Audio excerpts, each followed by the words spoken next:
Hello and welcome to this week's episode of Tuesday Talk. Thank you so much for joining me today. Every week I have a roadmap of how I think these talks are going to go. But pretty much every week I change it. I, for some reason, have something speak to me differently, or I see something that I think I want to change what I'm talking about. And today, of course, was no exception. Um, we just had Father's Day on Sunday, and I hope everyone had an amazing day. I hope you were able to celebrate in such a beautiful fashion and make it an awesome memory. But it really got me thinking this morning. I was at my workout. I do a 5:30 a.m. workout. I know that seems crazy to a lot of people, but it is the perfect time for me. I love early morning. And part of our workout today, we were outside. We did part inside, outside. And as I was outside during my workout, I'm watching the sunrise. And there's just nothing more beautiful than watching the world wake up, and the sun started coming up as I'm working out. And it got me thinking about Father's Day and about my dad, and whose picture is hanging right behind me there. But it got me thinking about my dad. He loved mornings. Morning was his very favorite time of the day. I could remember as a kid waking up at 6 o'clock in the morning or quarter to 6 in the morning, and dad was already having his coffee and on pot number 2 by the time anyone else was awake. But he loved early mornings, and pretty sure that's where I got it from. But why I wanted to change this week's talk to talking a little bit about my father was because my dad passed away at 58 years old. That's been about almost 13 years ago that since my dad had passed away. So 58, that's so young. That's crazy, crazy young. And I turned 50 last year. I'll be turning 51 in August of this year. And as I was working out and watching the sun come up, I just got to thinking that if my dad knew when he was 50, the same age, that I am now, that he had 8 years left to live, what would those 8 years really look like for him? Would he have lived them differently? Would he have changed things about his life? And I really started asking myself that question, and I've been thinking about it on and off for most of the day, is if I had 8 years left to live, what would I be doing different? How would I live differently? I just got to thinking about, am I doing the most that I am or can and get out of my own life? And I want to ask you that very same question. Are you working at a job that is literally just a job, that you go to work, you punch in your time clock and you leave, and there's nothing about it other than collecting a paycheck? Because your work, what you're designed to do with your life, is so much more than just punching a time clock. We all have incredible gifts and beautiful gifts and things that were given for us to serve other people and to leave a legacy after we're gone with our life. So if you're in a position with your work or your job, write a list. Start thinking about things like, write a list of one column of what you like about your job, a column of what you don't like, and look at those things and analyze them and see where you can make changes in your life. What dream do you have that has been on your heart for years and years and years that you have not followed through? Is it starting a business? Is it changing a job? Is it taking a trip to Europe? What are you holding back to do because, well, it's just not the right time, or I need to wait till the kids are older, or what are your excuses for not doing and living how you want to live? I also think about relationships. We all experience good and bad relationships in our lifetime, but are you in a situation, you're in a relationship that is toxic, that's holding you back, that's that's quashing you, that's keeping you locked up tightly in a little jar. And, that could be a family member, that could be friendships, that could be a coworker, it could be parents. It doesn't matter who or what the relationship is, but do you have those relationships in your life? Are there places in your life that you need to clean house? Can you eliminate the negativity, eliminate the toxic people in your world that are sucking the life out of you? Because essentially that's what a toxic person does. I've always heard the saying of misery loves company. When it comes to dealing with toxic people, that could not be more true than misery loves company. But where are you at in all of this?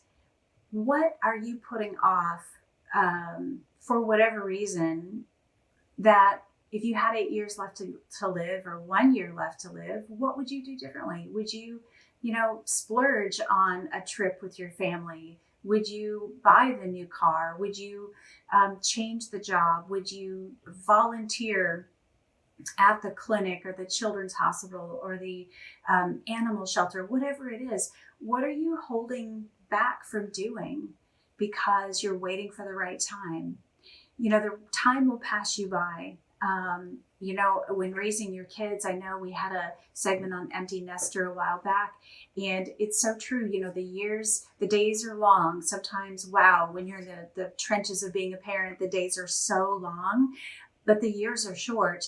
Then all of a sudden, you've spent years and years and years, and you've put so many miles on a vehicle getting your kids to practices and different events and games and all of the things. And then one day you wake up and there isn't anyone in your house to take to practice anymore. And as a parent, that's just a heartbreaking thing. But what are you doing in your life that you're putting off, that you're not doing, that you should be, and want to be doing? Is it fear? What are you afraid of? Are you afraid of failure? Fear of failure? That's really a thing. It truly is. But is it the failure itself, or is it somebody seeing you fail? Because that's a big difference. It's kind of like if you've ever been walking down the street and you trip and you fall, the first thing you do is look around and see if anybody saw you fall, right? It's not so much that you fell and probably hurt yourself. It's more about, oh my gosh, who saw that? Who saw me fall and fall on my face? And you're more worried about who saw you fall than you actually are about the fall itself. Well, I compare that to failure. Failure is really about not the failure itself, but it's who saw you fail. But here's a really, really strong reality on failure is you cannot succeed in life, in business, in anything without failure. You have to have failure to reach success. So embrace the failure, embrace those times where it doesn't go as you hope it will go or you think it will go. Embrace all of that. It's so important that you do that and appreciate the failure. Thank God for failure, because if you didn't have failure, you wouldn't have a clear roadmap of where to go next. Because your failure truly, truly is your roadmap. You look at what you did in a business or job or a relationship that didn't work, and you learn and say, okay, I'm not doing that again. I'm going to change things. I'm going to do it differently. So my whole point of today's talk, it's not to be morbid or sad or anything. Granted, I miss my father like you cannot imagine, and being close to his age is a little bit overwhelming, in that if he were still here, he would be into his 70s. He would be 72 this year. So it's just crazy to think that he's been gone as many years as he has. But one of the last pictures I have of three of my kids with my dad was at his 56th birthday. And I know it's his 56th birthday because we have the kids decorated a cake for him, which, oh my gosh, they had so much stuff on top. You couldn't even hardly eat it. There were so many sprinkles and stuff on top. But we all powered through a piece of that birthday cake. But we had the 5 and the 6 candles on top of his cake. And I look at that and I think, wow, in that picture, my dad had 2 years left to live. 2 years. I know when I look at that picture, I wished I would have done more for and with him in those 2 years. Had I known I only had 2 years left to do things with him. And I have a feeling he would have changed some things too.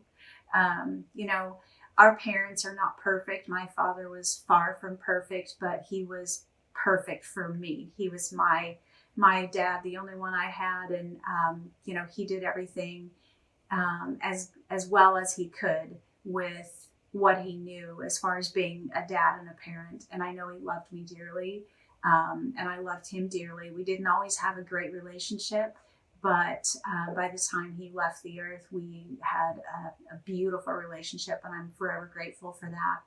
So I just want to leave you with this thought today and really, really think on this deeply is, if you only had 8 years left to live, what would you do differently today? I want you to take stock of what you're allowing in your life, the good things, the bad things. Look at those bad things and think about it. You know, if I have 8 years left to live, would I allow those things to take up space in my mind, to take a place in my heart? How can you eliminate those things?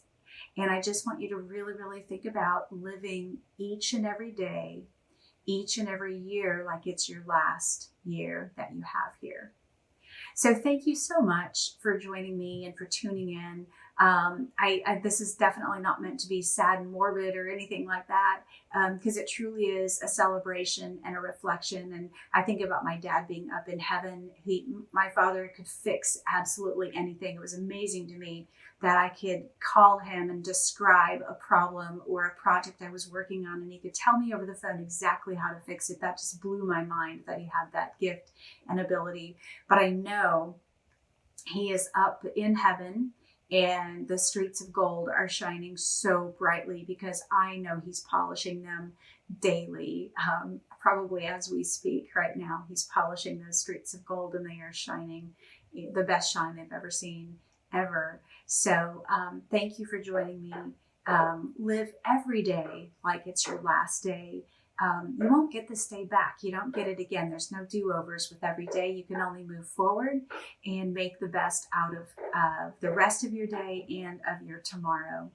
So thank you again, Pamela Jean, wishing you an incredible Tuesday. And thank you so much for joining me.